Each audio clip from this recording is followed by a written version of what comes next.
Merci, bonsoir à tous. Merci d'être venus si nombreux ce soir. Vraiment, je suis ravie. Je pensais qu'on serait 12. En plus, il y a plein de jeunes, donc je suis hyper contente. Je ne sais pas quelle est la proportion de mathématiciens ou de musiciens ou de simples curieux qui sont là, mais enfin, cette conférence est généraliste, donc le niveau ne sera pas très élevé. Avant de commencer, je voudrais dire un mot sur la genèse de la conférence, donc, et puis ça me permettra de remercier Damien au passage, puisque c'est lui qui était à l'initiative de l'idée.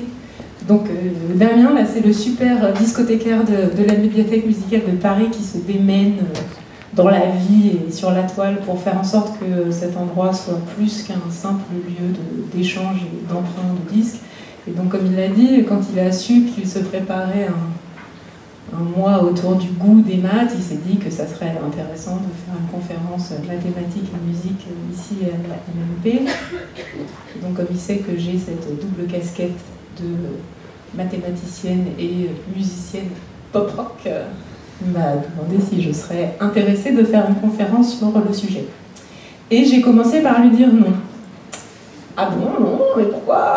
Et donc je lui ai expliqué que non, j'étais pas intéressée par faire une conférence sur le sujet mathématiques et musique, parce que pour en avoir vu déjà un certain nombre, le rapprochement qui est fait en général entre les deux sujets n'est pas un rapprochement qui, je trouve moi, personnellement intéressant, voire que je trouve même carrément faux pour ce qu'on retient en général des maths, qui est très réducteur, et qu'on essaye de plaquer artificiellement sur la musique. Alors j'ai dû l'expliquer de manière suffisamment éloquente et argumentée, parce que Damien m'a dit très bien, t'as qu'à dire ça. Et puis je crois qu'il ne m'a pas demandé mon avis. Il m'a dit c'est le 25 janvier. Et donc voilà, j'ai pas eu mon mot à dire. Et me voilà, ce soir. Donc ensuite, une fois que j'étais embarquée dans ce projet, c'est devenu une quête personnelle. Enfin, c'est devenu intéressant pour moi en tout cas de réfléchir à, déjà dans un premier temps, qu'est-ce que je pouvais reprocher à ce genre de projet, au rapprochement qui est fait habituellement entre les deux sujets quand on est dans une conférence ou une exposition ou juste un projet général entre maths et musique ou maths et art. Et puis ensuite réfléchir à ce que j'aurais voulu dire moi de différent sur le sujet. Donc quand je dis que je fais des maths et de la musique, très souvent j'entends « Ah, c'est normal, la musique, c'est des maths ». Et en fait, je trouve ça presque insultant pour les mathématiques, pour la manière dont les gens pensent qu'elles s'incarnent dans la musique, c'est-à-dire uniquement sous forme de nombres, de règles, de formules compliquées ou de symétrie. Et en fait, c'est à mon avis la raison pour laquelle on retrouve souvent les mêmes clichés dans ce genre de projet, c'est à cause de l'idée très réduite, très réductrice que les gens se font en général des mathématiques, et qui fait qu'on retrouve toujours les mêmes clichés. Alors, le premier cliché qu'on peut rencontrer se trouve dans les fondements. Les fondements aussi bien des mathématiques que de la musique. Même si vous détestez les mathématiques, il y a quand même un mathématicien que vous connaissez tous, avec son théorème. Pythagore. Oui, Pythagore. Donc, on s'imagine très bien Pythagore, avec sa toge et sa barbe, et son théorème sous le bras. Donc, selon la légende, mais en fait il y a plusieurs légendes, donc peut-être que vous ne connaissez pas la même légende, mais selon la légende, Pythagore serait le premier à avoir remarqué que si on frappe une enclume avec un marteau, on obtient une note, et si on frappe une enclume avec un marteau 2 fois plus gros, on obtient la même note à l'octave. Donc à l'époque, la légende haute que vous connaissez peut-être, c'est là il avait une corde, une corde 2 fois plus grande, ça faisait aussi la note à l'octave. Bon, peu importe, et c'était peut-être même pas Pythagore, mais sans doute un élève de Pythagore. Enfin, c'est lui qui est resté dans l'histoire pour ça. À l'époque, l'accord le plus harmonieux, l'accord le plus beau, c'était justement celui-là, l'octave. Et le fait qu'on puisse caractériser ce si bel accord juste par le nombre 2, ça a ouvert la voie à toute la pensée grecque de l'époque, qui était qu'on pouvait traduire la beauté de l'univers et l'harmonie de l'univers simplement avec des nombres. Donc, ça commençait plutôt bien parce que la quinte, qui était aussi un bel accord, ça caractérisait avec 3 demi, la quarte c'était 4 tiers. Alors très très vite on arrivait quand même aux limites du système, parce qu'ensuite les autres intervalles de la gamme étaient beaucoup moins jolis à caractériser. Qu'à cela ne tienne, ils ont quand même fait beaucoup de choses avec les nombres, les Grecs, et puis ils nous ont légué la gamme. On les remercie, merci les Grecs, merci Pythagore. Ce qu'on appelle en fait la gamme pythagoricienne, c'est le premier lien évident qu'on peut faire entre mathématiques et musique, et ça serait étrange de même pas le mentionner dans une conférence sur le sujet. Mais enfin, ça donne déjà une idée très réductrice de comment les gens imaginent que... Enfin, qu'est-ce que les gens s'imaginent des maths, c'est-à-dire que les maths, c'est des nombres, et par ricochet, c'est réducteur pour la musique, et la musique, ça serait juste des notes. Un autre genre de cliché qu'on peut rencontrer, et là, systématiquement, dès qu'on parle d'un mathématicien, même si vous allez voir un film, donc si on veut vous dire là, celui-là, c'est un mathématicien, il va citer cette suite, donc c'est une suite que vous avez sans doute entendu le nom, même si vous ne savez pas exactement ce que ça caractérise, c'est, oui, la suite de Fibonacci.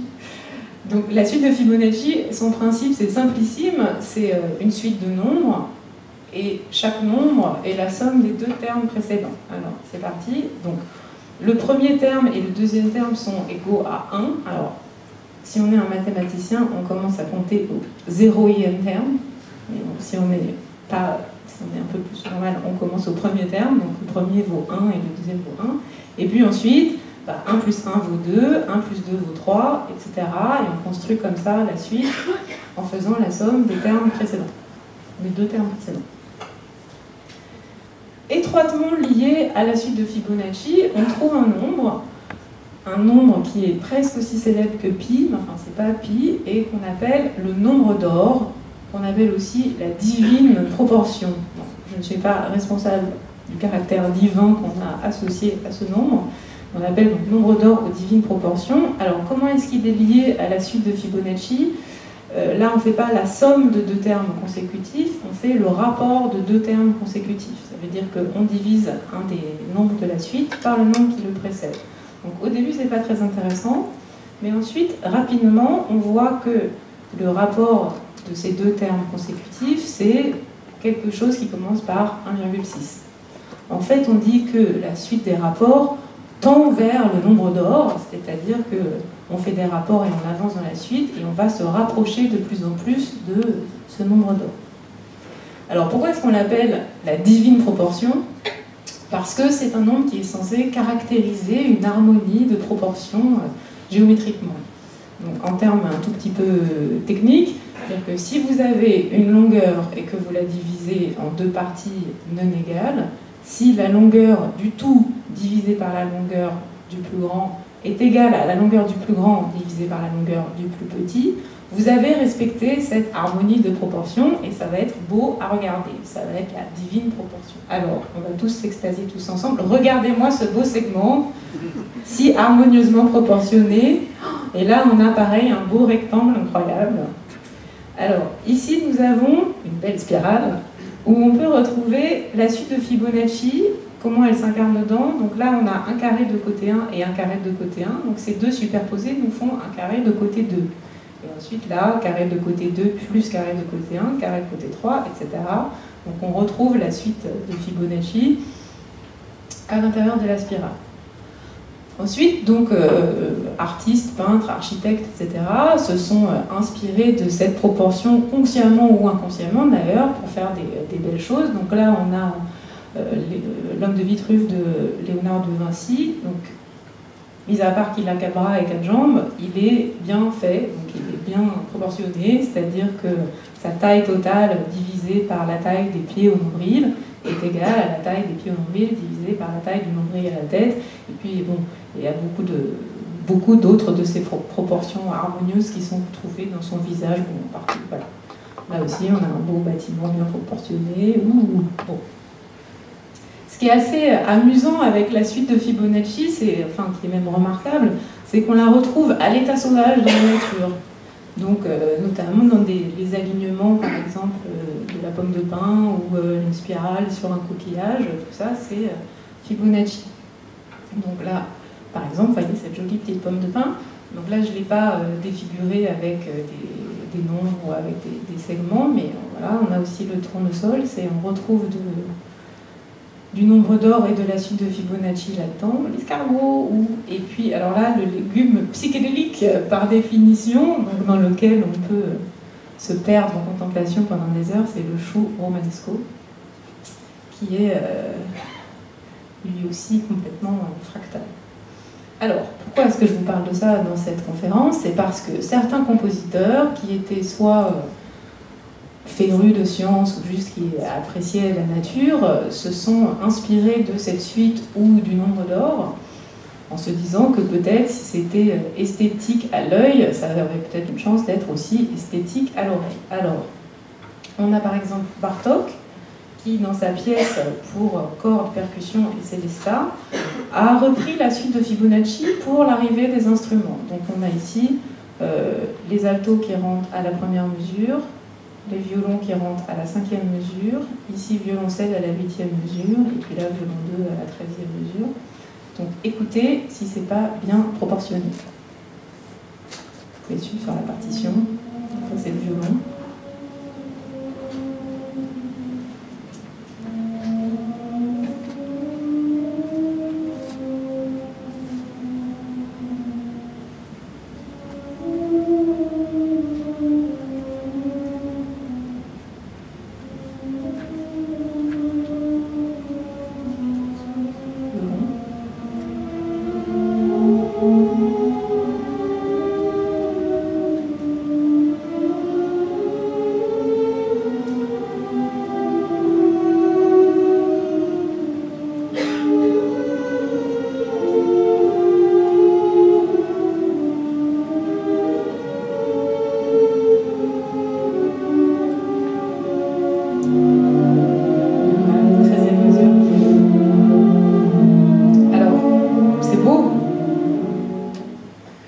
En terminale et que vous préparez l'option musique, vous avez sans doute fait votre dossier sur le nombre d'or et cette pièce-là. Je l'ai retrouvée beaucoup. Donc c'est très beau. Alors on peut se demander si c'est beau à cause du nombre d'or ou si c'est beau à cause de Bartók. Il est possible que Bartók ait plutôt choisi d'utiliser la suite de Fibonacci comme une petite contrainte amusante pour lui pour composer. Sinon, je ne sais pas comment vous avez entendu parler de la conférence, mais enfin, en tout cas, il y a eu un peu de promotion qui a été faite sur Facebook, et donc sur la page de l'événement Facebook, il y a quelqu'un qui m'a laissé une vidéo YouTube du groupe Tool, qui se sert lui aussi dans son morceau de la suite de Fibonacci, cette fois-ci pour le nombre de syllabes des paroles. Donc attention, ça change de Bartók. Il n'y a pas la vidéo. Normalement, il y a la vidéo qui...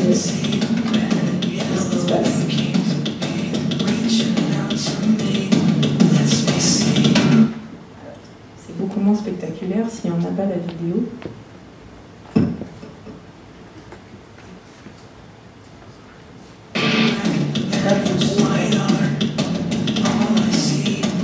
Tant pis. Alors c'est moins spectaculaire parce que je ne sais pas, la vidéo c'est pas affiché, on peut voir le nombre de syllabes qui fait 1, 1, 2, 3, 5, 8. Tant pis. Mais enfin, en tout cas, c'était le cadeau de Adrien Gentil. Je ne sais pas s'il est venu ce soir. Voilà. Quand j'ai vu ça, j'ai fait... Adrien Gentil s'attend à voir des suites de Fibonacci dans une conférence mathématiques et musique. Voilà. Dans le genre aussi... tarte à la crème à laquelle on peut s'attendre dans ce genre de projet. Il y a un compositeur qui revient tout le temps, et c'est Bach, qui est donc un mot-clé, on l'a lui tout seul quand on cherche un musicien, un mathématicien. Donc Bach était effectivement un musicien, un compositeur qui aimait les mathématiques, et ça lui a donné l'image d'un musicien pour musicien par ses contemporains, mais même encore aujourd'hui, qui écrit de la musique comme ça, difficile d'accès, froide et qui serait besogneux, pas sexy à écrire ses compositions, à l'opposé d'un romantique comme Chopin qui serait visité par l'inspiration et qui écrirait fébrilement à la lumière de la bougie. Donc en fait, Bach aimait effectivement les mathématiques, il aimait particulièrement les énigmes, et il s'est beaucoup servi des énigmes pour laisser des problèmes dans ses partitions à ses élèves ou à ses différents complices. Donc, par exemple, c'était une forme de jeu, il écrivait des partitions qui pouvaient sembler incomplètes et qui en fait il fallait décoder. Donc on pose la partition sur la table et chaque musicien se fait face et lit la partition comme si elle était écrite pour lui dans son sens. Voilà.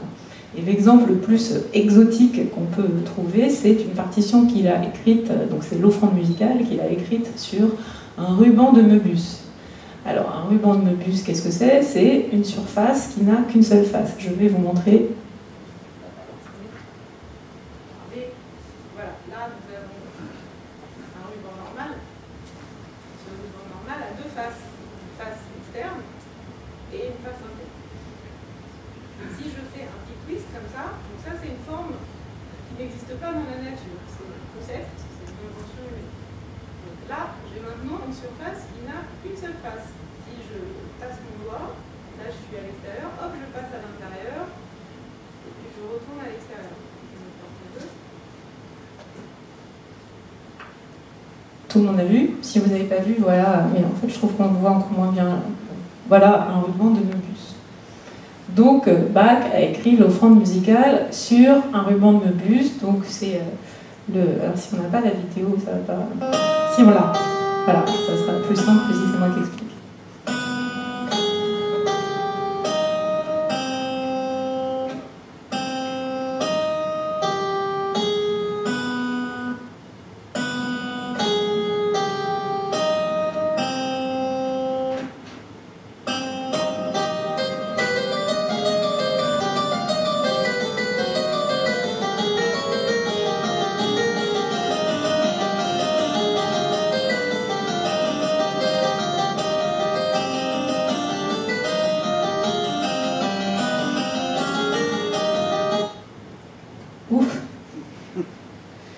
Voilà, donc ça c'est l'exemple le plus extrême qu'on puisse trouver d'écriture de partition.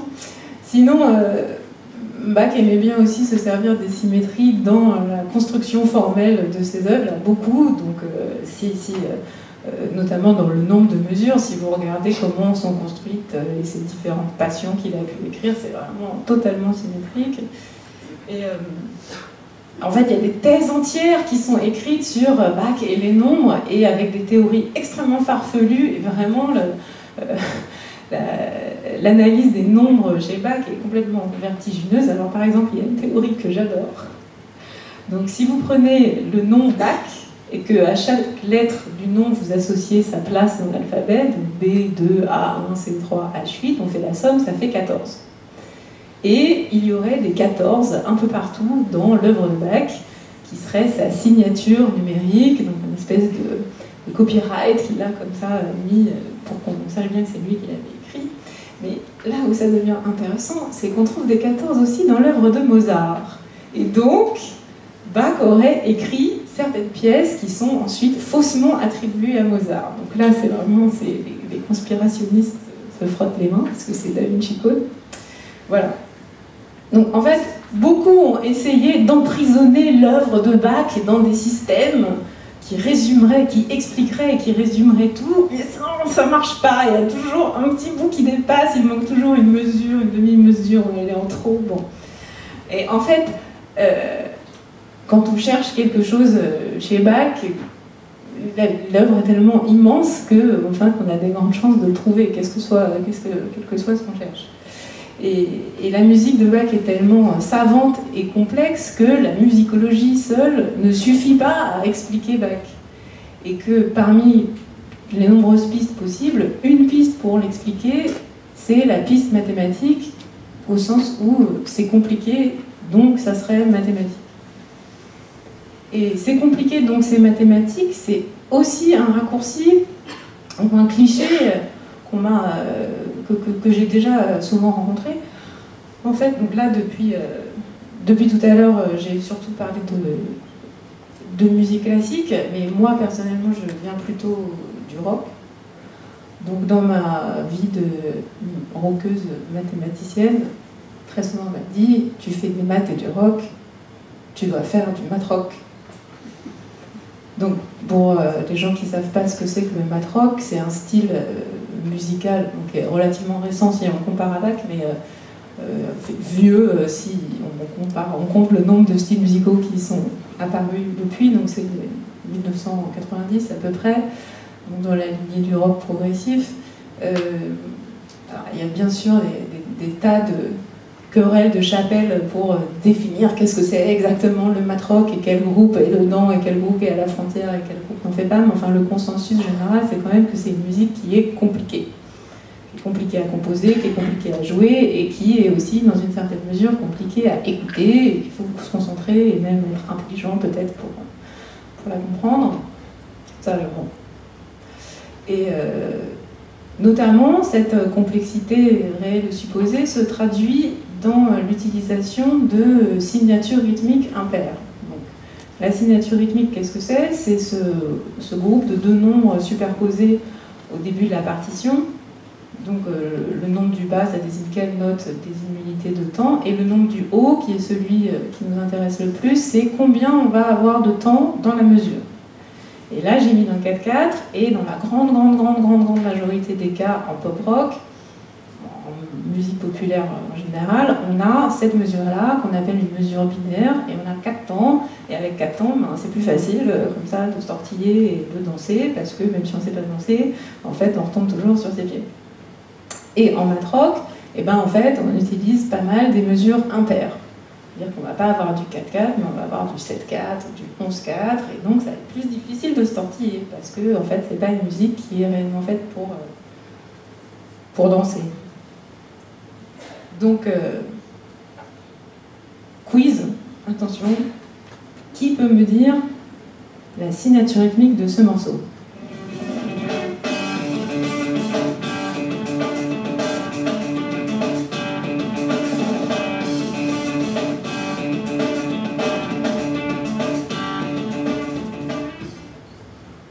Alors, c'est du 9/11. Non, je sais pas. En fait, j'ai aucune idée de ce que c'est la signature rythmique de ce morceau. Je sais pas, si vous trouvez, vous écrivez à Damien. Il vous offrira un pain au chocolat. Voilà. Par opposition, on peut écouter ça, qui a fait danser vraiment la planète entière. 1, 2, 3,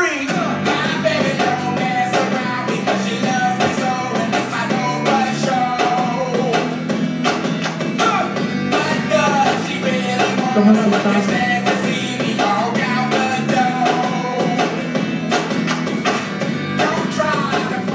Non, mais ça c'était aussi du 11/4, c'est un piège. Bon, c'est juste pour dire... En fait, il n'y a pas trop de raison de passer du Outcast maintenant, à part que ça me fait plaisir, mais juste pour dire que la complexité n'est pas forcément là où on croit. Bon, alors je pourrais continuer encore longtemps sans me répéter sur le sujet, mais en fait là je suis en train de lister les raisons pour lesquelles je ne voulais pas faire cette conférence. Donc à un moment je vais quand même arriver à ce que moi j'ai plutôt envie de dire. Mais en fait ce que je retiens de tout ce que je viens de dire, c'est que ce rapprochement qui est fait entre les deux et que moi personnellement je ne trouve pas intéressant, vient du fait qu'en réalité les gens ne savent pas ce que sont les maths. Et ne savent pas ce que c'est que faire des maths. Et si on demande à quelqu'un au hasard qu'est-ce que c'est les mathématiques, il va très souvent répondre eh ben, c'est des nombres, c'est des équations, c'est des formules compliquées. Et qu'est-ce que c'est qu'un mathématicien? C'est quelqu'un qui sait mener des calculs. Et ça a pour moi aussi peu de sens que de dire qu'un musicien c'est quelqu'un qui sait lire une partition et que la musique c'est des notes. Donc c'est difficile de faire une conférence mathématiques et musique quand un des deux termes en fait est aussi mal défini. Donc là ça fait 25 minutes, 30 minutes que je parle, donc la conférence va commencer maintenant avec la définition du premier mot du titre. Qu'est-ce que c'est les mathématiques? Et qu'est-ce que c'est faire des mathématiques? Donc pour ça, on va se mettre une image d'un artiste contemporain que j'aime beaucoup. Cette pièce s'appelle Les maths. Donc ça traduit bien ce que je viens de dire, en espèce de cauchemar de nombres et de formules avec un mathématicien au milieu. Voilà. Donc là, je vais parler de mathématiques plusieurs minutes d'affilée. Je m'excuse auprès des non-mathématiciens. En fait, faire des mathématiques, ça revient uniquement à étudier des structures. Une structure, qu'est-ce que c'est? C'est un ensemble qui contient des éléments dont on n'a pas précisé la nature, c'est juste les éléments de l'ensemble. Et sur cet ensemble, on s'est fixé des règles du jeu qu'en mathématiques, on appelle des lois. Alors, je passe au tableau.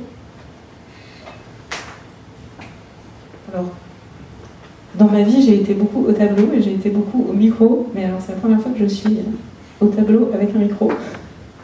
C'est une première, c'est bien.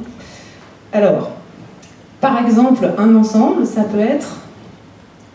Donc ça, c'est la patate qui désigne l'ensemble universellement connu. Ça peut être, par exemple, les nombres entiers. Voilà. Et comme règle du jeu sur les nombres entiers, on va se fixer une règle qui serait la règle d'addition. Donc on peut additionner les entiers, on obtient tout nombre entier. On peut choisir les nombres à virgule, qu'en mathématiques on appelle les réels, donc on aurait voilà. Bon, aussi les nombres entiers sont aussi des nombres à virgule. Et puis on peut mettre pi, je sais pas, racine de 2, hein, et puis d'autres lois. Hop, voilà. On peut aussi décider de faire des ensembles qui seront plus compliqués, où on pourrait mettre des fonctions ou des polynômes, et puis on peut faire des ensembles qui seraient complètement personnels. On peut faire un ensemble de formes géométriques où on aurait un cercle, un carré et un triangle, et puis décider que la somme du cercle plus le carré nous donne le triangle. Bon, ça serait un ensemble avec des éléments, et on se fixe des règles du jeu, et la règle du jeu, c'est que rond plus carré égale triangle. Voilà. Puis bon, pour les quelques mathématiciens qui sont là, on peut définir toutes les structures classiques, le tableau corps, les structures différentielles, topologiques, voilà, tout ce que vous voulez. Donc, peu importe les éléments de l'ensemble, on a un ensemble qui contient des éléments. Voilà. Et une règle du jeu. Dans un premier temps, les structures sont introduites pour servir de modèle à certains phénomènes de la réalité qui intéressent les humains. Les humains observent la réalité et se décident que ça les intéresse et qu'ils ont envie de les modéliser. Par exemple, le premier exemple d'ensemble dont j'ai parlé, qui était les nombres entiers, c'est une structure qui a été introduite très tôt, qui servait à compter les objets qu'on avait autour de nous pour faire du commerce, pour savoir combien on avait d'enfants, choses comme ça. Si on prend un exemple un peu plus sophistiqué, on peut par exemple avoir envie de représenter, de modéliser le mouvement des corps célestes, le déplacement des planètes qu'on peut voir d'abord dans notre système solaire. Alors, voilà comment ça va se passer. Donc je vais prendre un ensemble avec des éléments. À chaque planète du système solaire, j'associe un élément de mon ensemble, c'est-à-dire que je fais un transfert de la réalité physique vers un modèle mathématique. Ensuite, sur cet ensemble, je me fixe des règles du jeu. Je joue sur mes éléments avec mes règles du jeu en oubliant complètement la réalité. En respectant les règles que je me suis fixées, je vais obtenir des trajectoires, des solutions, et ensuite je compare avec la réalité que je peux observer, et si ça ressemble suffisamment, je peux considérer que j'ai un modèle intéressant pour modéliser ce domaine de la réalité. Alors, par exemple, si je veux effectivement trouver une structure qui modélise les mouvements des corps célestes, je peux décider que ma structure, ça va être un jeu d'échecs. Les éléments, ça sera les pièces du jeu d'échecs, et puis la règle du jeu, ça sera les déplacements des pièces aux échecs. Donc, je pars de mes planètes. À chaque planète, j'associe une pièce du jeu d'échecs. Donc, je dis que la Terre, c'est un cavalier, que Mars, c'est un fou. Je joue. J'obtiens des trajectoires pour chaque planète. Je repars. ça ressemble pas trop.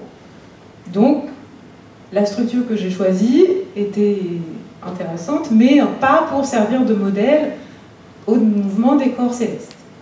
Alors, je fais une deuxième tentative. Cette fois-ci, comme ensemble, je prends un espace vectoriel de dimension 4, et comme loi, je prends les lois de Newton.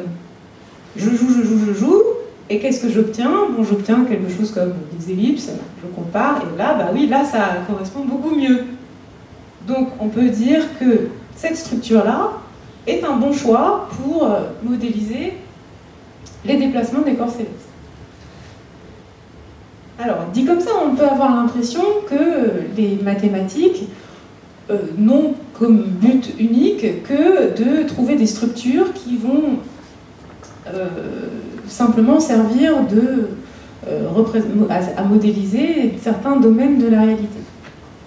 Mais en fait, les mathématiques ne se sont pas développées et ne continuent pas de se développer uniquement pour servir de modèle à la réalité. Et au contraire, pour les mathématiciens, les mathématiques ont une vie propre, et c'est quand on les déconnecte de la réalité, quand on ne cherche plus à les rattacher à la physique, que les mathématiques progressent le plus. Et c'est là qu'à mon sens, la démarche du mathématicien et la démarche du musicien, du compositeur, se rejoignent réellement. Lorsqu'un mathématicien s'intéresse à une structure, il s'immerge dans cette structure et il lui donne vie. Et les éléments qui appartiennent à cette structure, les éléments de son ensemble, ne sont pas du tout abstraits pour lui, et au contraire ont une réalité totalement personnelle et concrète, un peu, je pense, comme les personnages d'un auteur de fiction qui serait en train d'écrire un livre. Ces créations qu'il a sont pour lui totalement concrètes. En utilisant les règles qu'il s'est fixées, il va essayer de démontrer sur les éléments de sa structure des propriétés intéressantes, et c'est ça qu'on appelle un théorème. Alors, au début, une propriété intéressante, c'est une propriété qui peut se rattacher à la réalité, qui a une incarnation dans le monde observable.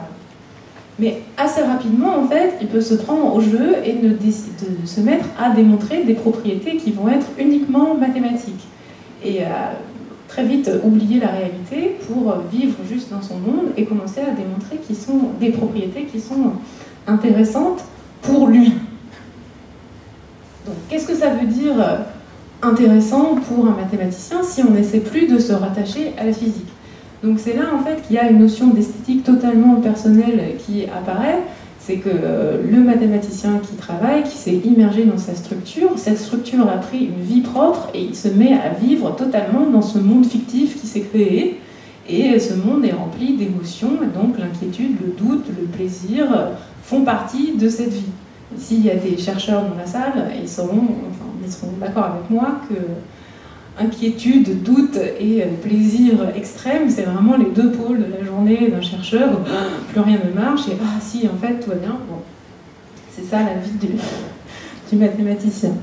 Et là-dedans, il y a aussi une notion de beauté, mais qui est totalement personnelle à celui qui évolue dans cette structure qu'il a définie ou dans laquelle il s'est en tout cas intégré. Et ces notions, ces propriétés qui sont purement mathématiques, en fait, il apparaît que souvent, ces propriétés qui étaient pendant un temps uniquement mathématiques, plusieurs années plus tard, il se trouve qu'elles ont également des propriétés, enfin une incarnation physique. Alors, un exemple assez spectaculaire, c'est celui-là. Donc ça, c'est l'équation que j'ai mis juste pour vous impressionner. Mais donc ça, c'est la métrique de Schwarzschild qu'il a trouvée en 1915, qui est une déformation du champ gravitationnel, et en fait, c'est la caractérisation mathématique des trous noirs. Et donc, les trous noirs, pendant presque un siècle, étaient uniquement une conjecture mathématique. Donc, Schwarzschild s'était dit, ok, ça, c'est quelque chose qui ne va pas laisser s'échapper la matière, et puis, 100 ans plus tard, on l'observe réellement. Mais comment, en fait, comment est-ce qu'on fait pour trouver ça? quand on n'a pas la réalité à laquelle se raccrocher. C'est dingue. Qu'est-ce qui peut faire qu'un mathématicien, tout d'un coup, trouve ça et se dise « Ok, ça c'est intéressant » et effectivement, un siècle plus tard, oui, ça l'était et on peut le vérifier. Donc en fait, la démarche du mathématicien, c'est celle-là. Donc, il est dans sa structure, il part d'une idée mathématique, donc il ne sait pas si elle est vraie, une propriété, il se dit, bon, je vais essayer de démontrer cette propriété. Et dans sa structure, il a des règles à respecter, les règles du jeu, les lois qu'il s'est fixées, et il va essayer de démontrer cette propriété en respectant ces lois-là. Donc parmi le nombre incalculable de démarches qui s'offrent à lui, il va en choisir une avec des critères qui sont totalement arbitraires et personnels et qui vont dépendre de son expérience, de sa formation, de son humeur, du hasard, d'une conversation avec un collègue ou avec un élève, voilà. Et donc il va, en essayant de démontrer cette propriété, suivre un chemin à l'intérieur de cette structure. Et en chemin, il va dévier, préciser son résultat, le modifier, voir un autre résultat qui en fait est beaucoup plus intéressant, ou prouver le contraire, ça arrive aussi. Et puis il va surtout beaucoup hésiter, se tromper, faire des erreurs, recommencer. Et tous ces tâtonnements sont extrêmement importants parce que tous ces tâtonnements enrichissent la connaissance intime qu'il va avoir de la structure qu'il manipule. Donc voilà, j'ai fini mon speech sur les mathématiques. Donc je peux maintenant faire un certain parallèle avec la musique. Pour un compositeur, les éléments de la structure musicale sont les sons. Les sons des notes jouées par un instrument, ou les sons de la nature, les sons concrets, industriels, le silence. Et puis, les règles du jeu, pour lui, sont les règles de l'harmonie et de la composition qui peuvent varier beaucoup suivant l'époque, la culture, le pays. Alors, moi, j'ai pris très peu de cours de musique dans ma vie, donc je ne connais pas les règles de l'harmonie et de la composition, mais enfin, je sais qu'elles existent. Donc pour préparer cette conférence, j'ai un peu butiné sur internet pour trouver des règles qui pourraient me servir d'exemple. Et j'ai trouvé Monsieur Solfège. Donc Monsieur Solfège nous explique donc quelques règles de base de composition. Et comme on peut s'y attendre, Monsieur Solfège n'est pas un rigolo et il a beaucoup d'interdits. Par exemple, dans un accord à 3 sons, on peut redoubler la fondamentale ou la quinte, mais pas la tierce. Donc ça va. Ça va. Pas bon, on a redoublé la tierce. Il faut privilégier les grands intervalles pour les voix graves et les plus petits pour les voix supérieures. Ça va. Pas bon. Et alors, si vraiment vous voulez énerver Monsieur Solfège, vous lui faites des quintes parallèles et des octaves parallèles, donc c'est formellement interdit. C'est la règle la plus importante. Je ne me suis pas aventurée plus loin dans le site de Monsieur Solfège. J'ai eu peur. Donc, bon, vous voyez, on ne plaisante pas avec Monsieur Solfège. En tout cas, c'était juste pour dire qu'il existe des règles de l'harmonie et des règles de la composition. Bon, là, c'est les règles de la composition tonale occidentale, hein, qui sont très différentes d'autres règles de composition. Les règles de la musique indienne, je ne les connais pas plus, mais j'imagine qu'il y a un Monsieur Solfège là-bas aussi. Donc, en creusant un peu, on va trouver aussi une classification assez poussée et un formalisme assez détaillé de tout ce qui est composé. Donc, si vous voulez composer à la manière de, vous pouvez trouver un traité qui vous expliquera comment faire. Ou si vous voulez jouer de la guitare dans le style de, je sais pas qui, John Lennon, vous allez aussi avoir des méthodes de guitare qui vont vous vendre ça. Et ça sera peut-être pas aussi génial, mais vous pouvez toujours essayer, ça ressemblera. Voilà. Moins le génie peut-être. Et à l'intérieur de ces règles de composition, le musicien définit ses propres règles qui vont être les règles de son style, et puis il suit exactement la même démarche qu'un mathématicien.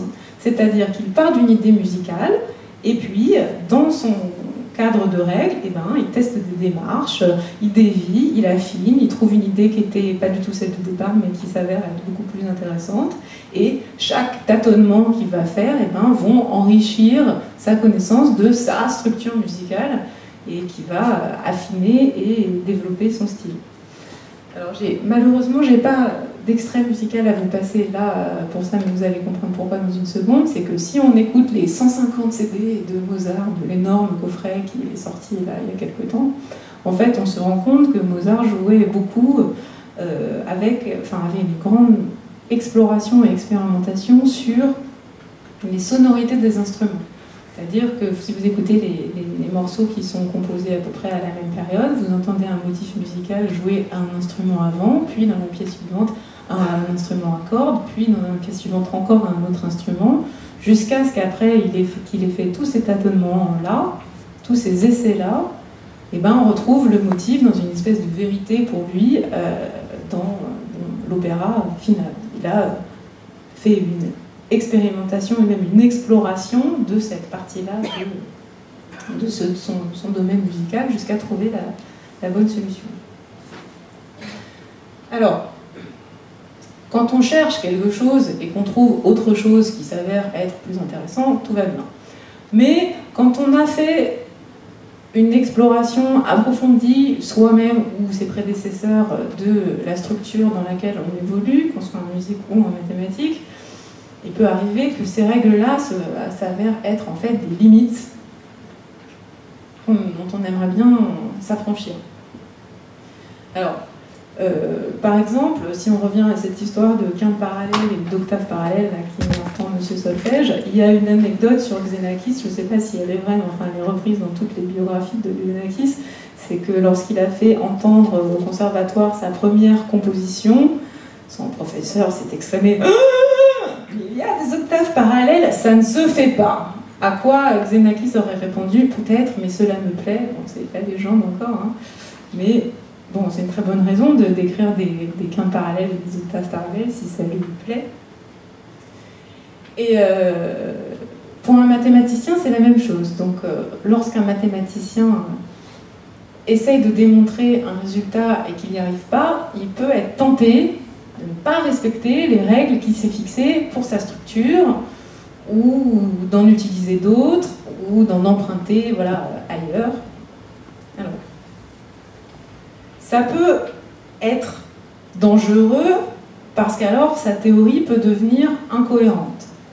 Mais ça peut aussi être très intéressant tant qu'il reste conscient de ce qu'il fait. Et là, je vais dire la phrase la plus importante de mon exposé. Écoutez bien. En mathématiques comme en musique, le non-respect conscient des règles est fondamental pour l'évolution. Je m'explique. Enfin, je vais vous donner un exemple. Alors, je ne sais pas si vous vous rappelez de ce que c'est qu'un nombre élevé au carré. C'est un nombre multiplié par lui-même. Et un carré est toujours positif.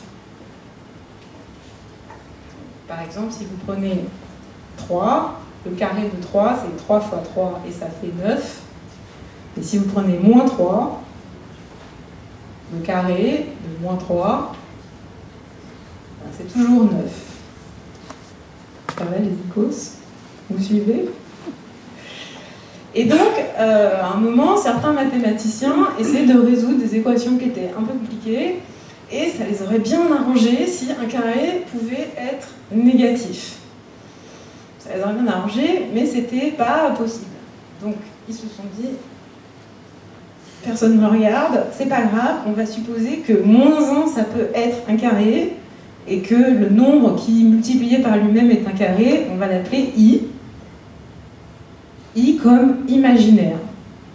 S'ils avaient imaginé des nombres qui n'existaient pas, et tels que leur carré était négatif. Et le truc, c'est que, en utilisant ces nombres imaginaires, on arrivait à trouver des solutions d'un problème qui, lui, était bien réel. Bon, là, je prends un peu quelques libertés avec l'histoire des mathématiques, parce que ça s'étend sur plusieurs siècles, en fait. Mais bon, le fond de la chose reste important quand même, c'est-à-dire qu'on part d'un problème réel, on passe par les nombres imaginaires et on trouve des solutions qui sont bien réelles. Donc là, ça peut sembler peut-être un peu ésotérique à ceux qui sont pas mathématiciens, dans le sens où c'est bon, on a des nombres, on invente d'autres nombres, et puis on arrive encore à des nombres. Alors est-ce que c'est pas juste des mathématiques pour les mathématiciens? Le truc, c'est que qu'est-ce qui peut définir la réalité d'un nombre? Une fois n'est pas coutume, là, on peut donner une application. Et donc, il y a une petite application des nombres imaginaires, je ne sais pas si vous connaissez, c'est l'électricité. Donc, on ne peut pas maîtriser l'électricité et étudier l'électricité sans passer par les nombres imaginaires.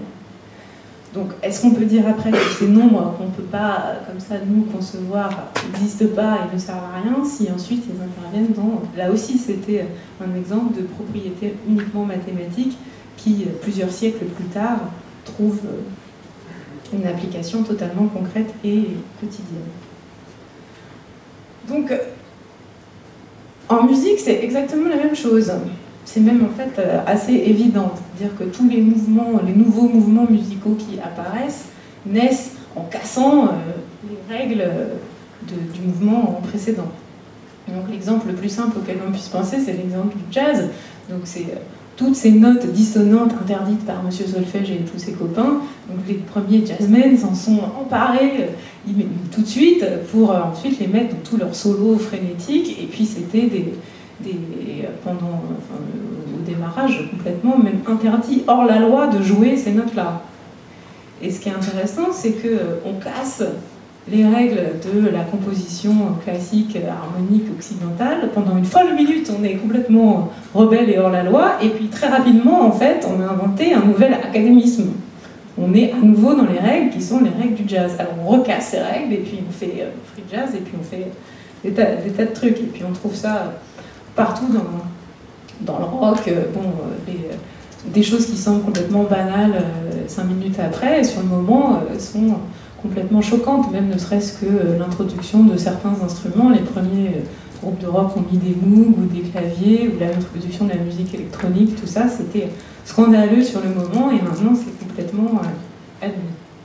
Et en général, les gens qui cassent les règles ne cassent pas les règles par hasard ou parce qu'ils n'y connaissent rien, mais au contraire parce qu'ils ont une très grande maîtrise et une très grande connaissance approfondie des règles existantes, et qu'ils le font dans une quête de nouveauté et dans une quête de beauté.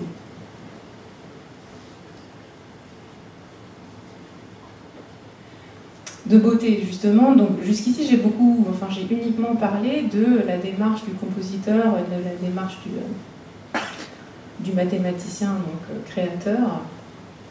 Mais en fait, il y a aussi une beauté pour le spectateur, parce qu'on n'est pas du tout obligé d'écrire de la musique pour aimer la musique. Beaucoup de gens qui aiment la musique sans en avoir jamais composé. Et est-ce qu'on peut apprécier une démonstration mathématique si on n'est pas soi-même mathématicien? Est-ce qu'il existe un beau mathématique? Un beau scientifique, c'est-à-dire un beau qu'on ne percevrait pas par les yeux, par les oreilles, mais juste par l'intellect? Est-ce que beau, c'est le bon mot? Est-ce qu'il ne faudrait pas dire bien? Est-ce que je vais me mettre à citer Kant? Non, mais enfin, quand j'ai commencé à préparer la conférence, on m'a gentiment soufflé qu'il fallait que je relise Kant et Hegel. Donc j'ai bien aimé qu'on me dise qu'il fallait que je relise Kant et Hegel, en sous-entendant que sans doute je les avais très certainement déjà lus. En fait, pour expliquer le beau du spectateur, c'est peut-être un petit peu plus simple d'utiliser une comparaison avec la littérature.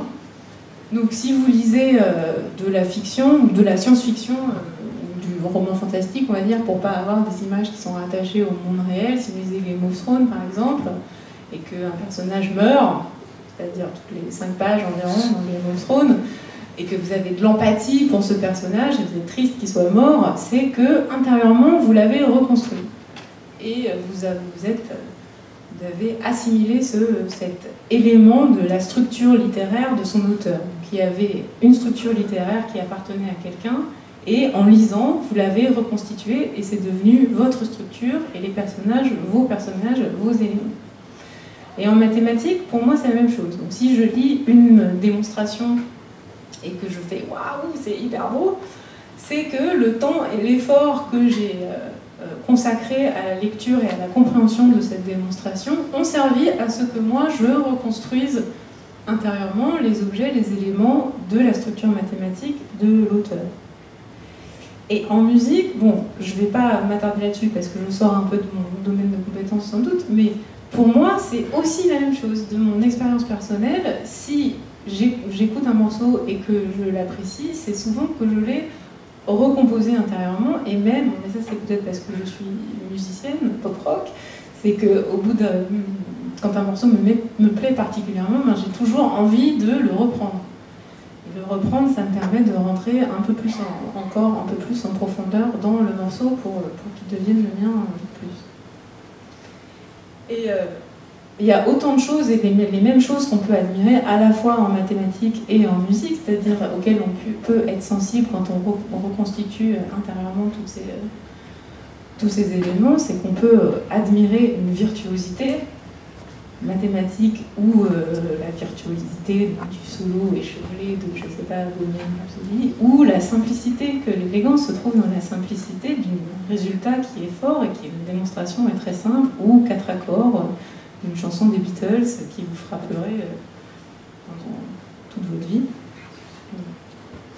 Mais alors, si c'est si proche, qu'est-ce qui fait qu'il y a autant de gens qui aiment spontanément la musique et si peu de gens qui aiment spontanément les maths? Alors, à mon avis, c'est qu'en fait, on n'aime pas spontanément la musique, mais on apprend à aimer la musique. Et cet apprentissage se fait tout au long de la vie et même avant la naissance, si on peut considérer que in utero, on est déjà sensibilisé à écouter des rythmes et des sons un peu diffus.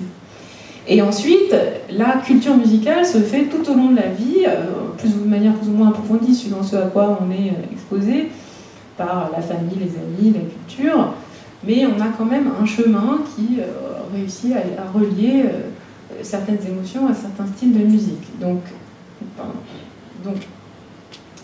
il y a un compositeur qui s'appelle Raymond Scott et qui a écrit plusieurs disques qui s'appellent Soothing Sound for Baby et qui sont destinés juste à des bébés par tranche d'âge 1, 6 mois, 6, 12 et 12, 18. Donc, voilà. C'est de la musique pour bébés que à peu près tous les bébés, enfin les grands aussi peuvent aimer. Tous les bébés sont sensibles à cette musique. Moi, j'ai eu l'occasion de l'offrir à des tas de parents qui avaient des petits bébés, ils m'ont tous dit « ça marche ». Alors, je ne sais pas ce que ça veut dire « ça marche », mais en tout cas, bon, c'est proche de peut-être... Il n'y a pas besoin d'une énorme culture musicale, pas culture au sens élitisme, mais connaissance et approfondissement de ça. Et ensuite, bon, bah, voilà, on fait son propre chemin dans la vie en écoutant différentes musiques, qu'on aime ou qu'on n'aime pas, et on construit son bagage musical. Et il y a des tas de musiques, si on n'est pas introduit convenablement et proprement à la musique, on va rester complètement hermétique et à la porte de cette musique sans la comprendre. Pendant longtemps, il faut vraiment qu'on nous montre la porte, qu'on la trouve soi-même pour la comprendre. Par exemple, ça, toutes les dissonances de Coltrane, pour l'apprécier, il faut un peu comprendre ce qui se passe.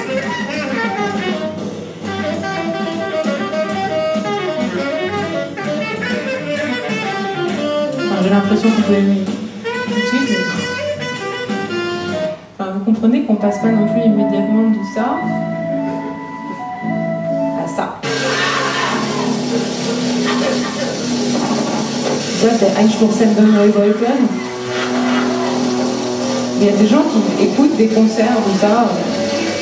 Voilà, mais je pense qu'il faut, enfin, on passe pas immédiatement, il y a un chemin entre les deux quand même, enfin, un parcours personnel qui amène à se dire, ok, ça c'est intéressant pour telle ou telle raison. En mathématiques, il faut aussi, pour apprécier une démonstration, un certain bagage culturel, et pour le moment, ce bagage culturel ne s'acquiert qu'à l'école. Et à l'école, les mathématiques, ne sont présentés que comme un outil, et utilisés que comme un outil de sélection pour classer les gens. Donc le goût des mathématiques, le plaisir des mathématiques est complètement occulté, n'existe pas, ça n'existe pas, et les mathématiques sont présentées comme quelque chose d'utile, mais même pas utile scientifiquement, ce qui serait déjà hyper réducteur, mais utile pour aller dans une bonne classe, du mieux à l'école et avoir un bon job, enfin vraiment un truc, voilà. Donc, la dimension plaisir des mathématiques, on n'en entend jamais parler à l'école, et il y a ce qu'on appelle, quand on est professeur, un exercice d'application directe, qui est qu'on a un théorème ou une propriété, et puis on fait un exercice qui n'est pas dur, mais qui fait qu'on fait « Ah ouais, ok, ça marche ». Non, on zappe cet exercice-là. À l'école, actuellement, on passe directement à l'exercice à piège, c'est-à-dire voir qui est-ce qui va tomber dans le piège, et qui est-ce qui va le détecter et l'éviter. Donc c'est la sélection. Et c'est un peu, enfin, si la musique n'était enseignée qu'au conservatoire, on aurait sans doute le même problème, parce que moi je suis passée très rapidement à l'école de musique, j'y suis pas restée très longtemps, parce que c'était des cours pour passer des examens. Donc c'était l'école, avec les bons élèves, les mauvais élèves. Heureusement, il y a des bons professeurs de musique, et il y a aussi des bons professeurs de mathématiques, j'en connais, qui font des chemins de rédemption, qui font qu'on peut, même si on a été un peu traumatisé à un moment, retrouver la voie. Voilà. Pour terminer, parce qu'il faut une petite conclusion, je vais juste parler un peu d'avenir. Qu'est-ce qui va advenir du compositeur ou du chercheur? Est-ce que ça va, avec, dans un avenir technologiquement avancé, devenir un vieux métier? Est-ce qu'on va devoir pouvoir se passer des compositeurs et des chercheurs, sachant qu'on a des intelligences artificielles très développées et que les mathématiques et la musique peuvent se résumer par des règles. Alors les règles toutes seules, ça ne serait pas forcément suffisant, mais on pourrait... on a en fait le fantasme, je crois qu'il existe, la machine à tubes, où on prend tous les tubes de l'année dernière et puis on prend leur dénominateur commun et on fait le tube d'aujourd'hui. Alors est-ce que ça marche plus ou moins bien? Ça marche peut-être grâce à une puissance marketing plus que l'efficacité de cette machine-là, mais enfin je suis sûre qu'il y a des gens qui planchent dessus. Mais on peut imaginer l'intelligence artificielle où on va rentrer toutes les règles de composition d'aujourd'hui, mais aussi celles d'hier, et que le produit de tout ça ferait pas seulement la musique d'aujourd'hui, mais la musique de demain. Une somme d'influence qui nous donnerait aussi la musique à venir. Mais à mon sens, tant qu'on n'aura pas en plus inventé une intelligence émotionnelle qui sera capable de douter et de reconnaître le beau, on aura toujours besoin des humains pour créer. Merci de m'avoir écouté.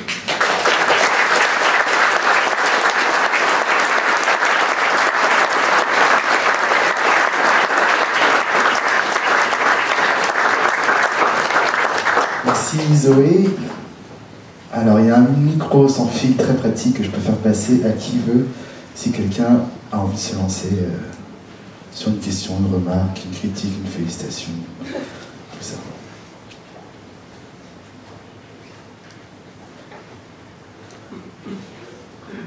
Oui, mais écoutez, moi je suis un peu déçu parce que je m'attendais à en entendre davantage. Je pense que vous n'avez peut-être pas assez insisté sur le fait que le beau, l'esthétique, est régi par des règles. Et donc vous auriez pu faire effectivement la relation entre le beau en mathématiques, parce que moi j'ai beaucoup apprécié les mathématiques à l'école, j'ai trouvé ça extrêmement esthétique et ça me faisait jouir d'une certaine façon.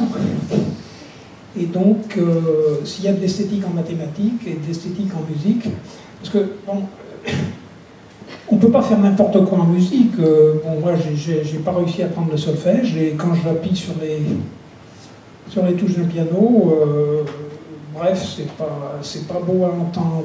Donc, s'il y a des règles pour faire de la belle musique, agréable à entendre, et apparemment ça a l'air d'être universel, parce que un musicien qui fait le tour de la Terre Apparemment, il est apprécié pratiquement dans toutes les cultures, sur tous les continents, donc il y a des universaux en matière d'esthétique. Et il y en a effectivement aussi en mathématiques, donc je trouve que vous n'avez pas fait assez le lien entre les deux. Enfin, c'est mon opinion, hein, vous n'êtes pas obligé de le partager. Donc il n'y a pas de question en fait. Juste une critique. De toute façon, J'ai quand même quelque chose à dire sur le côté universel de la musique. Parce que c'est vrai qu'on considère que la musique est un langage universel et que donc il n'y aurait pas besoin de cette culture musicale comme je l'ai dit, mais qu'on pourrait tout à fait chanter je sais pas, de la musique contemporaine extrêmement savante à quelqu'un d'une autre culture qui n'en aurait jamais entendu et qu'elle serait appréciée par cette personne. C'est ça que vous essayez de dire. Alors, le truc c'est que un musicien convaincu par ce qu'il fait va vous dire ça, va vous dire que sa musique est universelle et que s'il la joue bien, s'il la chante bien, s'il la défend bien, elle sera appréciée par son spectateur. Mais et je pense que c'est effectivement possible, mais ce qu'on apprécie, c'est pas la beauté de cette musique-là, et ça va plus être l'enthousiasme de l'interprète. Et cet enthousiasme, en fait, est dû à une quantité de travail phénoménale qui fait que toute la difficulté de la musique a été oubliée par l'interprète et remplacée par justement une espèce d'instinct, d'intuition, d'enthousiasme, et c'est ça qui est transmis. Et ça peut arriver qu'on n'aime pas du tout les mathématiques, mais que par hasard un an on a un prof qui est passionné et qu'on se dit je comprends rien, mais ça a l'air vachement bien, j'aimerais bien comprendre, et que ça va justement ouvrir une porte d'entrée pour apprécier apprécier la matière. Et pareil, on se dit bon ben voilà, là il m'a fait une musique que je connaissais pas, mais il a tellement bien, il a l'air de tellement aimer ça que ça doit être intéressant. Une autre question. Oui, bonjour. D'abord, je voulais vous remercier parce que, contrairement à monsieur, je trouve ça très complet et très intéressant. Mais juste, je ne sais pas si vous connaissez le groupe Magma. Oui, si. Et comme du coup, c'est un groupe qui a créé sa propre langue pour faire justement en sorte que toutes les voyelles et les mots utilisés soient le mieux possible, et qui avait une écriture musicale qui était aussi très mathématique. Du coup, j'aurais aimé savoir si vous aviez quelques mots à nous dire dessus. Non, aucun. mais c'est intéressant, justement, d'avoir inventé, donc ils ont inventé leurs règles aussi, donc ils ont approfondi leur connaissance de la structure musicale en disant, voilà, jusqu'ici on nous disait, les paroles, ça doit avoir un sens, on doit pouvoir les comprendre, mais on va les changer pour en faire un instrument à part entière, juste en approfondissant le côté sonore. C'est intéressant. Merci de cette contribution. Bonjour. Merci aussi pour votre présentation. Si j'ai bien compris le parallèle que vous avez dressé entre les mathématiques et la musique, pour moi, il en est ressorti qu'en fait, c'est un ensemble d'éléments où on décide d'une structure, d'un ensemble de règles, on change la structure, on évolue dessus. C'est une chose, j'ai fait un peu des deux, je me reconnais un peu là-dedans.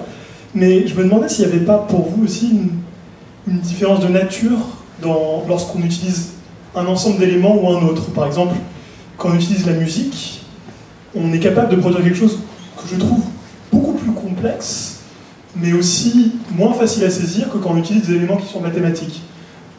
Un autre ensemble d'éléments, par exemple un philosophe utilise des concepts. Il décide d'une structure qui est un système philosophique, et il peut produire des choses qui sont peut-être moins pures qu'un mathématicien, mais qui sont aussi, disons, plus difficilement rigoureux comme une démonstration mathématique. J'ai l'impression qu'il y a quand même une différence de nature quand on choisit un ensemble d'éléments, et que c'est pas qu'une question de sensibilisation, bien que ce soit vrai de mon point de vue. La sensibilisation dont vous parlez à l'école, comparée à celle dans la vie tous les jours. Mais c'est étrange d'utiliser le mot complexe pour dire que justement, si j'ai bien compris la question, que avec la musique, on va produire des choses plus complexes qu'avec les mathématiques. Il y a beaucoup de gens qui diraient l'inverse, je pense. Donc, là, effectivement, il y a une différence de nature suivant les objets qu'on utilise, mais après, c'est suivant la personne qui manipule ces structures-là, elle va trouver ça plus ou moins complexe, effectivement. Mais je suis pas sûre d'avoir totalement saisi la question. Le mot complexe n'était pas adapté, je suis d'accord, mais ce que je veux dire, c'est difficile de mettre un mot dessus, du coup. Mais, oui. Comment dire beaucoup de gens diraient qu'en musique, on est capable d'exprimer une quantité immense de sentiments, mais que c'est pas quelque chose qui est dissible, par exemple. Par exemple, je sais pas, on écoute Bartók, qu'est-ce qui est transmis, qu'est-ce qui est représenté, qu'est-ce qui est c'est deux choses dépeint différentes. par Bartók. C'est très compliqué. Quand on lit une démonstration mathématique, un mathématicien qui comprend et un autre mathématicien qui comprend vont à peu près comprendre la même chose, en fait, dans la beauté de la démonstration. Je pense. Je me trompe peut-être. Oui, ça, c'est vrai. Du coup, il y a quelque part une différence de nature. Oui, c'est vrai. C'est pas pratique, hein. Non.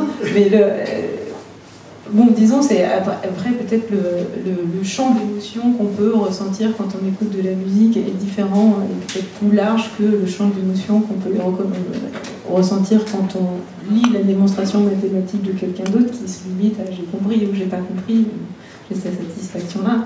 Mais quand on se déplace en tant que chercheur dans sa structure musicale, je peux vous dire que dans sa structure mathématique, les émotions qu'on traverse sont très... C'est toute la gamme, hein. Voilà. Après, effectivement, au niveau de la rencontre entre le créateur et le spectateur, oui, c'est bon, c'est pas la même lecture. C'est vrai. Bonsoir. Merci beaucoup pour la présentation, c'était très bien selon moi. Alors juste tout d'abord un petit commentaire sur le commentaire qui a été fait, en particulier. Selon moi, c'était bien de spécifier le fait que parfois les mathématiques et la musique, la musique en général, ne sont pas forcément liées. Donc il y a vraiment cette idée que la musique possède tout le temps une mathématique derrière, mais il y a par exemple des exemples de musique, la musique aléatoire, par exemple, qui est créée avec des structures mathématiques, dans ce cas-là les chaînes de Markov, et les résultats c'est inécoutable. Ah, oui. Donc, oui. Mais alors, oui, ça c'était seulement juste un commentaire. Oui, mais alors c'est un commentaire très intéressant parce que, alors, comme j'ai dit au début, là, j'ai mis une demi-heure à parler de certaines choses auxquelles on pouvait s'attendre et qui, moi, ne m'intéressent pas. Et donc ça, j'aurais pu citer ça, citer tout ce qui se fait en musique savante, en musique stochastique, tout ça. On plein un travail là-dessus. Donc on peut apprécier la démarche, l'outil technologique qui est utilisé, mais effectivement, c'est comme de regarder une fractale. Une fractale, en fait, c'est moche. Donc c'est, alors oui, ah là là, quand on s'avance à l'infini, on trouve toujours la même chose, mais finalement c'est en fait pas beau. Et la musique qui est faite comme ça, la musique stochastique, on peut faire ah intéressant, mais en fait c'est nul. Donc, mais je pouvais pas vraiment enfin moi personnellement je ne trouve pas ça. Après, bon. Après, si on est un amoureux de la technologie, on peut trouver ça génial. Comme moi, je sais pas, je suis pas du tout intéressée par la technique musicale. Et il y a des gens qui adorent Satriani parce qu'il fait des solos incroyables. Et moi, je me fous complètement. Et donc après, les gens sont libres d'apprécier ce qu'ils veulent. Si c'est d'outils technologiques, pourquoi pas? Ah, bien sûr, bien sûr. Et j'ai deux petites questions. Alors la première, déjà, si je peux le demander, qu'est-ce que vous avez fait comme étude dans votre thèse? J'ai fait de l'analyse non linéaire sur les variétés manières. Ah, d'accord. Super, merci. Et la deuxième question, désolé au public. Deuxième question, ça c'est sur la présentation. Alors, moi j'aime bien voir les mathématiques comme un langage. Oui. Donc, par exemple, la musique c'est un langage, le français c'est un langage. Donc, moi, pour établir un lien entre moi et les spectateurs, j'ai besoin de parler par exemple le français parce qu'on est ici en France. Moi je suis italien, donc j'ai dû l'apprendre. Et je crois qu'il s'agit de la même chose pour les mathématiques et dans ces cas-là la nature. Donc le langage qu'on utilise pour créer un lien entre l'homme et la nature, c'est de connaître les mathématiques dans un certain sens. Alors ma question c'est, en fait il y a des structures comme donc, dans les mathématiques pures où disons cette vision se casse un peu. parce que pas toutes les mathématiques ont une vraie application dans la nature. Oui. Donc ma question c'est, est-ce que Très peu selon même. vous, est-ce que selon vous c'est une vision possible de voir les mathématiques comme un langage et pas seulement comme des structures et des règles? Mais j'aime bien l'idée de dire que les mathématiques sont un langage, et je suis d'accord en fait, mais c'est un langage entre deux cerveaux, enfin entre deux mathématiciens. C'est exactement la définition du langage, c'est-à-dire que c'est un ensemble de syntaxe à laquelle est attachée une sémantique et qui fait qu'on va se comprendre, mais ça n'a pas besoin de passer par la nature pour que ça reste un langage. Enfin, la nature, je comprends nature dans la question comme réalité en fait, pas juste nature. Et donc non, c'est pas du tout en contradiction de dire que les mathématiques sont un langage, puisque ça permet de communiquer des concepts et des idées qui sont dans un ensemble de concepts qui grandit. Oui. Bonjour. Tout d'abord, c'était super intéressant. Merci. Ma question, c'est... moi, je suis plutôt côté musique, mathématiques. Et c'est en en jouant des compositions simples que j'ai vu le lien. Donc, la note qui monte, puis la note qui descend, puis après la symétrie, dont vous avez parlé, donc la gamme suivante, c'est la même chose, mais en descendant. Donc c'est là que j'ai vu le lien. Alors j'ai une question, tout à fait de curiosité. Il y a des interprètes que j'aime moins pour l'image qu'elle dégage et parce que c'est trop marketing. Mais par contre, j'ai remarqué que toutes leurs chansons sont agréables à écouter. Donc je ne vais pas être quelqu'un que tout le monde connaît. Beyoncé par exemple, sa dernière chanson, All Night Long, elle est super belle. Et est-ce qu'ils font des mathématiques, ces gens-là? Parce que Beyoncé fait des mathématiques. C'est pas elle qui compose, donc je me pose la question. Et Beyoncé ne compose pas, non, c'est pareil, c'est une affirmation qui n'engage que vous, mademoiselle, je ne veux pas un procès par Beyoncé. Mais c'est vrai, elle est interprète, elle ne sait pas jouer de la musique, Beyoncé, c'est pas elle qui compose sa musique. C'est deux choses différentes, elle peut composer quand même si elle ne sait pas jouer de la musique. Et donc, est-ce que Beyoncé fait des mathématiques, c'est ça? Non, mais je veux dire, est-ce que les chansons populaires je ne sais pas. Oui. Répondent à des règles mathématiques aussi, parce que ça plaît à tout le monde. Comment ça se fait? Comment ils font? Non, il y a beaucoup de choses dans cette question. Donc déjà, de dire que Beyoncé plaît à tout le monde, je ne sais pas si c'est vrai. Moi, je sais bien. Après, dans le public, Beyoncé... Pas trop, hein. Ils n'osent pas, mais bon. Les gens n'osent pas, mais par contre, le côté... règles mathématiques de la musique... en fait, c'est pareil, j'en ai pas parlé, mais alors il y a vraiment des recherches pour des choses qui sont très très simples, mais vraiment on peut voir au clair de la lune et on voit le groupe d'isométrie qui est associé derrière, vraiment c'est extrêmement décomposé. Et quand je parlais de la machine à tube tout à l'heure, il doit y avoir un peu de ça aussi, c'est-à-dire qu'on repère les motifs dans un morceau qui a marché, et puis on l'absorbe et puis on arrive à en générer d'autres à kilomètre. D'accord. Parce qu'il y a un côté où ils disent, par exemple, Alicia Keys dit qu'elle s'inspire de Prince, et c'est vrai qu'on retrouve un peu les mêmes inspirations, pas juste parce qu'elle aime Prince, mais on voit qu'elle a pris un peu sa manière de composer. Et puis, quand j'ai découvert le lien entre les mathématiques et la musique, mais tout à fait par hasard, je ne savais pas ça au départ. Enfin, je ne suis pas une mathématicienne, hein, j'ai juste vu le basique que voilà, il y a un en plus, puis un en plus, puis la symétrie, ça c'est pas compliqué, il ne faut pas être mathématicien pour voir que c'est logique, quoi. Et voilà, je me posais la question, je pensais que vous aviez peut-être une idée, j'étais intéressée, curieuse de savoir c'était quoi. Mais quel est le facteur commun qui fait qu'il y a des morceaux qui sont universellement ou appréciés par le plus grand nombre, c'est ça? Est-ce qu'ils font des maths aussi? Comment ils font pour que ça plaise? Comment elle fait pour que tous ces morceaux plaisent? Même si elle ne plaît pas en tant que personne, mais... Ça, c'est un sujet pour une autre conférence à la MMP. Mais pourquoi est-ce que les morceaux qui ont une énorme machine marketing d'hier marchent? Ça, c'est déjà un élément bonne réponse, parce que Beyoncé, je ne sais pas si elle fait des maths, mais je sais qu'elle a une grosse artillerie derrière elle pour qu'on écoute sa musique. Et une musique qu'on a écoutée une fois, et qu'on a fait et puis quand on la réécoute une deuxième fois, parce qu'on ne peut pas y couper, parce que c'est partout, il y a déjà le plaisir de la répétition qui se met en marche. Donc, sans passer par les mathématiques, j'adorerais apprendre que Beyoncé fait des maths, est super fort en maths, croit aux maths, et que derrière, tous ces compositeurs font comme ça des symétries et tout, développent des choses pour faire ça. Mais je pense que ça a plus lien avec un mélange de sens populaire et d'originalité. C'est mon sentiment personnel. Oui, alors tout d'abord, merci. Je trouvais ça très intéressant, plutôt que de se centrer ou de s'intéresser à la structure des mathématiques, des mathématiques dans la musique. Il y avait plus sur le côté artistique, qu'est-ce qui rejoignait entre le mathématicien, le musicien et tout ce qui peut être relié à l'art.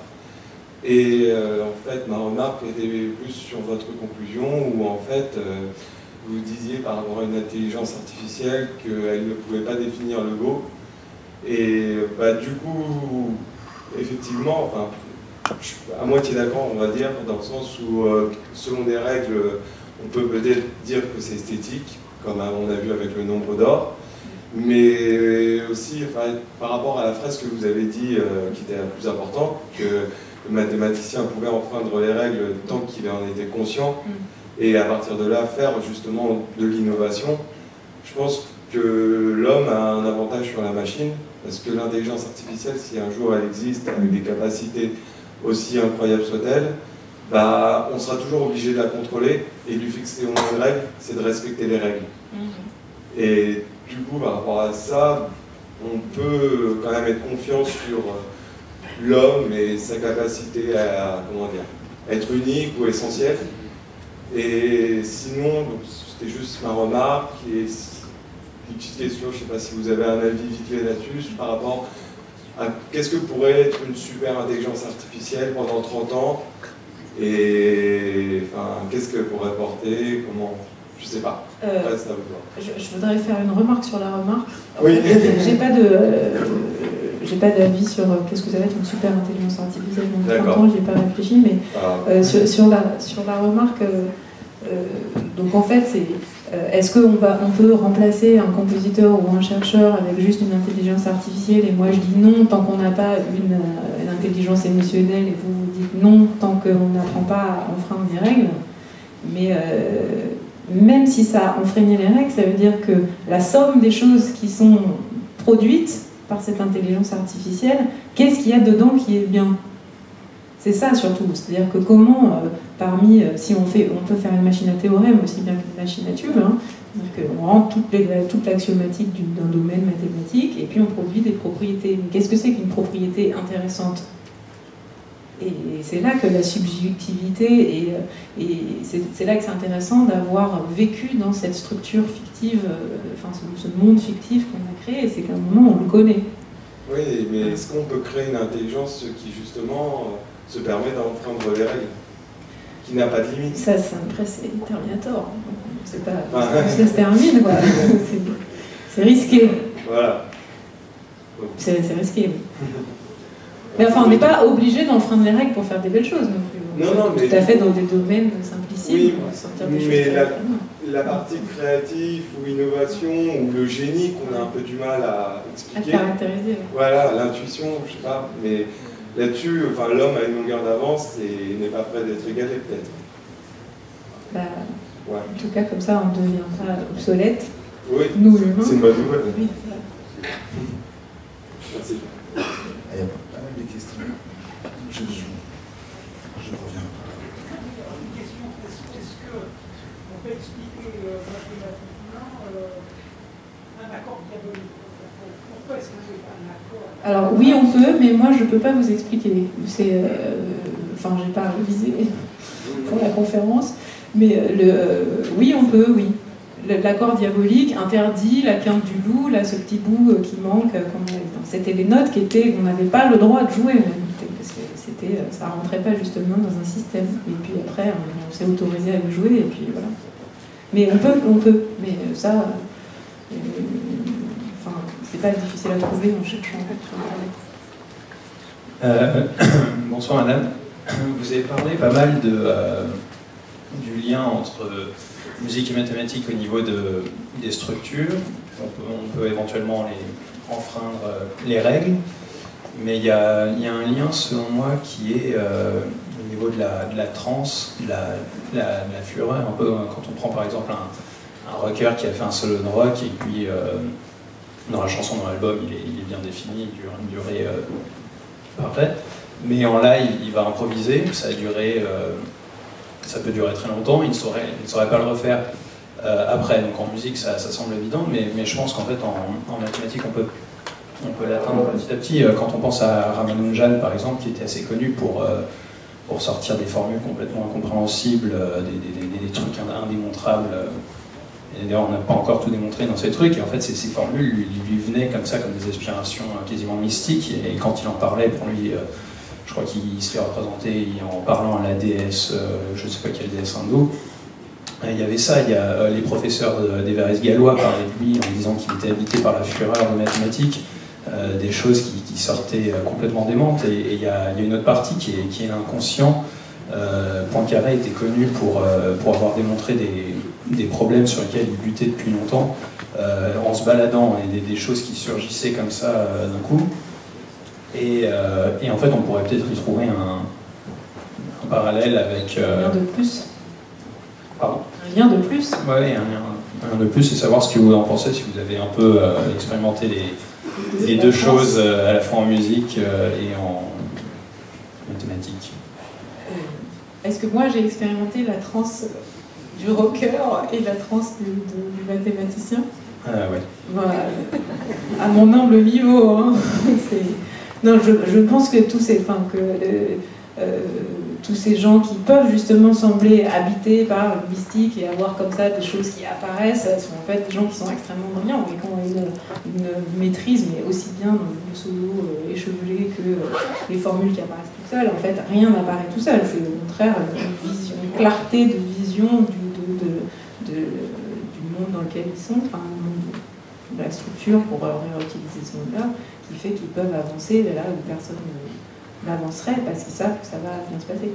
Oui, mais en même temps, Ramanujan n'avait vraiment pas expliqué pourquoi il sortait ça. Il n'en a peut-être pas conscience. Et surtout, il n'arrivait pas à les démontrer.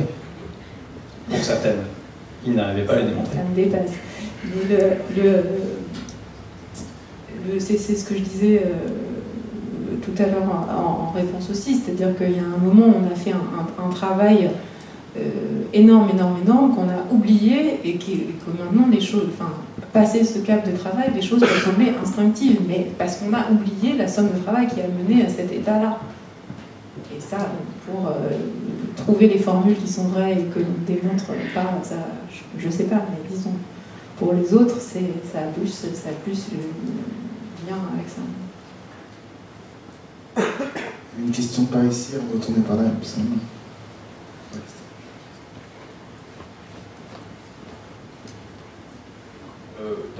Personnellement, je vois la relation entre la musique et les mathématiques. Donc moi je pense plutôt la musique est un support dans la recherche mathématique. Par exemple, par rapport à votre conclusion sur la machine learning, par exemple, on peut faire, par exemple, avec les techniques de machine learning, on peut étudier les styles de musique, puis on peut faire des prédictions pour la composition. Enfin, est-ce que vous êtes plutôt d'accord avec cette relation? Oui, et puis c'est pas qu'en musique d'ailleurs, hein, il y a des logiciels d'apprentissage où c'est pareil en peinture, on peut reconnaître, on donne plein de tableaux, on va reconnaître le style du peintre, et puis ensuite on va être capable de produire dans le style du peintre, et puis ensuite être capable, en mélangeant à un autre peintre, de faire des choses nouvelles. Et là, je donne un exemple pictural, mais oui, je suis tout à fait convaincue qu'on peut Mais d'ailleurs, alors ce soir, il y a dans l'assemblée une musicienne que je connais un peu qui s'appelle Koumi Solo, qui est assise là par terre, et je crois que Koumi, tu as fait aussi des choses comme ça avec Sony là récemment.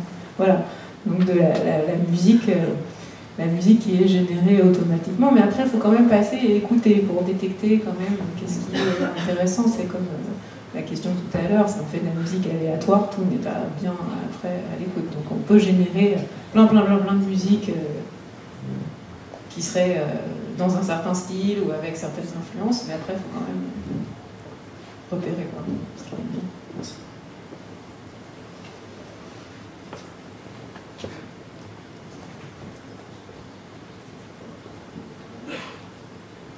Bonsoir et merci pour votre intervention. Alors vous avez fait beaucoup de parallèles entre les mathématiques et la musique, donc moi j'aimerais les éloigner un peu et je voudrais vous parler du plaisir qui en découle, du plaisir du beau. Alors, du plaisir du beau associé à chaque discipline. L'esthétisme, je pense qu'il est différent. Pour moi, le plaisir mathématique, de la façon dont vous l'avez décrit, il se rapproche d'une citation du Petit Prince qui m'avait marqué, qui était c'est le temps que tu as perdu à t'occuper de ta rose qui la rend si importante. Je pense que dans le plaisir mathématique, il y a effectivement une notion d'effort et de réflexion et de temps passé dessus, alors que pour moi, le plaisir musical est beaucoup plus de l'ordre de l'instinct et de la pulsion et de la sensation, vraiment connecté directement à nos récepteurs sensoriels. Donc je voulais savoir si vous étiez d'accord déjà avec le fait qu'il y a une nature différente du plaisir. Et pour finir, je vais être un peu provocant et je vais vous demander aussi lequel vous fait jouir le plus.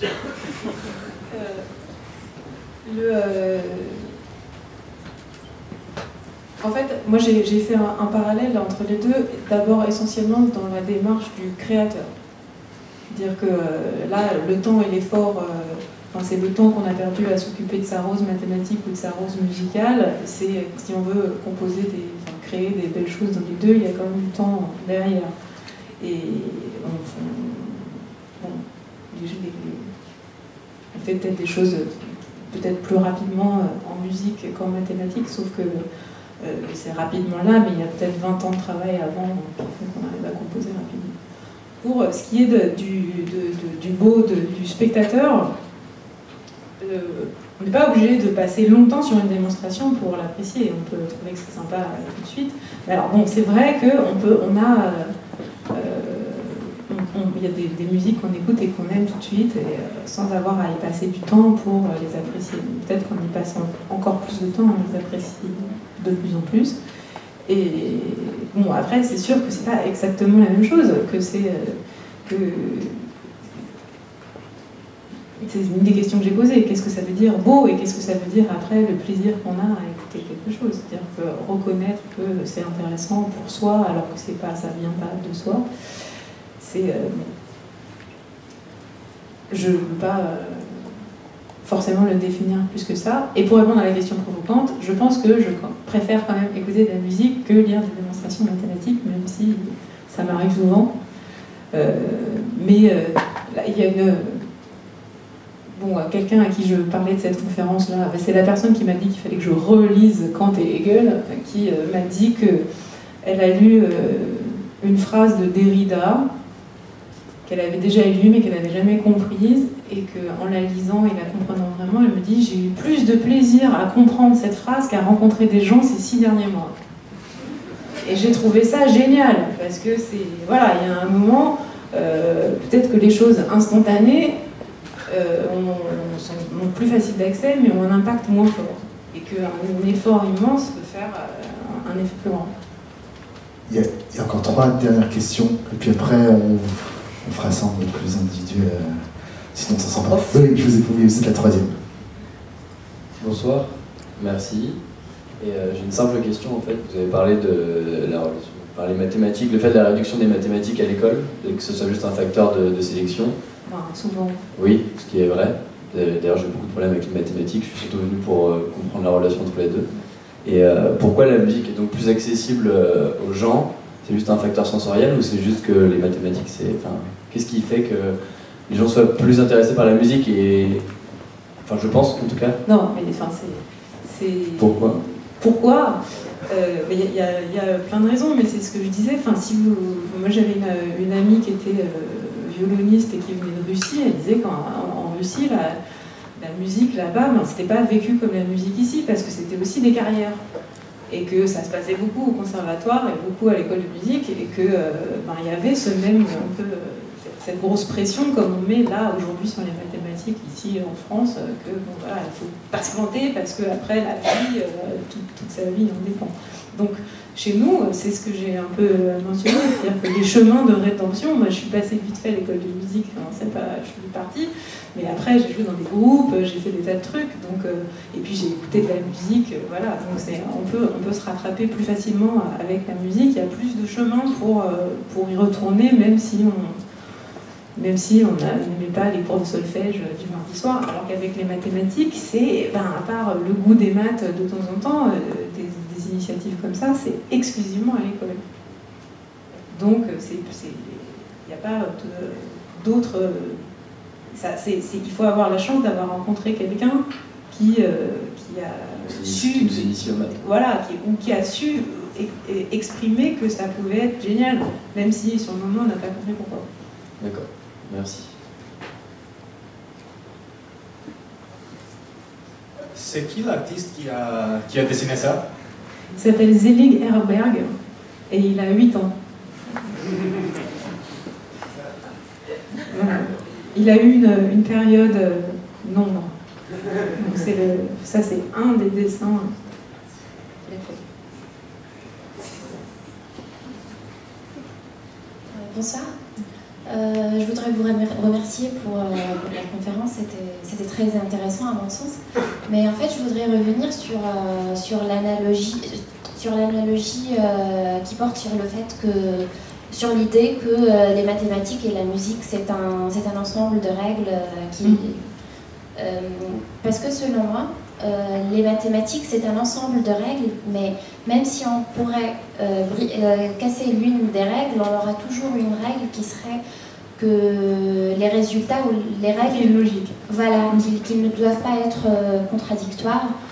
Par exemple, et vous me corrigerez si je me trompe, mais à ma connaissance, si les axiomes des mathématiques s'avéreraient faux, toutes les mathématiques s'effondreraient éventuellement. Non, c'est pas ça. Bon, mais je veux dire que, par exemple... Dans une axiomatique, il faut respecter l'axiomatique pour que la théorie soit cohérente. Voilà. Oui, mais par exemple, quand on a posé un nombre imaginaire, i au carré est égal à -1, si au bout de 3-4 lignes d'équation, on aurait trouvé i au carré est égal à 1, on aurait dit que ce modèle, il n'est pas intéressant, il ne tient pas. Par contre, en musique, même si on casse les règles, même si on invente un autre système de règles, et moi je pourrais dire que ça me plaît, et vous pourrez dire que ça vous plaît pas, et du coup le plaisir il serait vraiment vrai pour moi. Ça serait, la vérité elle est subjective dans le monde de la musique, mais elle serait plus objective dans les mathématiques. Oui, c'est vrai. Non, mais c'est vrai, parce que vous prenez un enfant, vous le mettez devant un piano, il fait comme ça, il trouve ça très intéressant. Bon, après, les gens autour de lui, ses voisins, peut-être moins, mais il a le droit de trouver ça beau, de faire, entre 1000 guillemets, n'importe quoi. Pour lui, c'est pas n'importe quoi. Et en mathématiques, il n'y a pas effectivement cet équivalent-là. Enfin, vous pouvez faire des structures avec des règles qui servent à rien. Hein. Là, j'avais donné un exemple, donc c'était cercle plus carré avec le triangle, mais ça va pas très loin, quoi.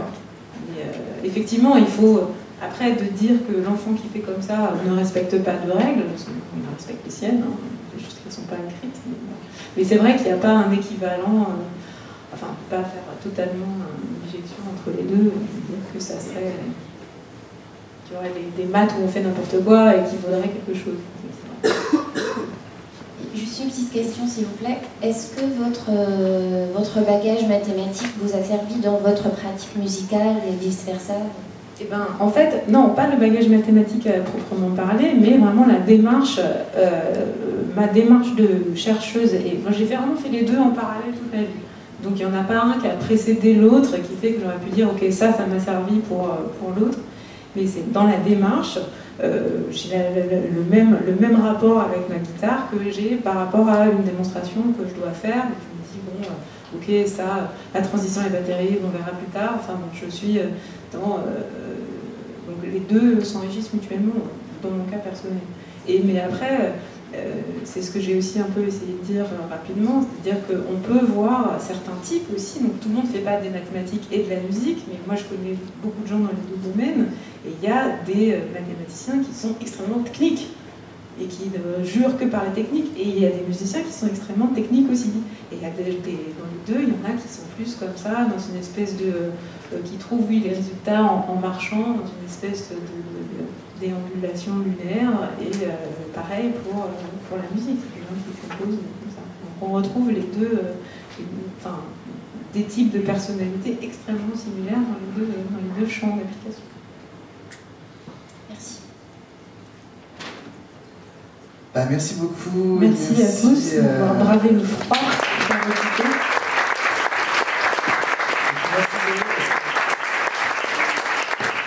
C'est un exercice un peu d'équilibriste auquel on t'a convié, à la fois de musique, médiatique, et de toi, en fait, ces choses. On peut discuter maintenant, et à très bientôt.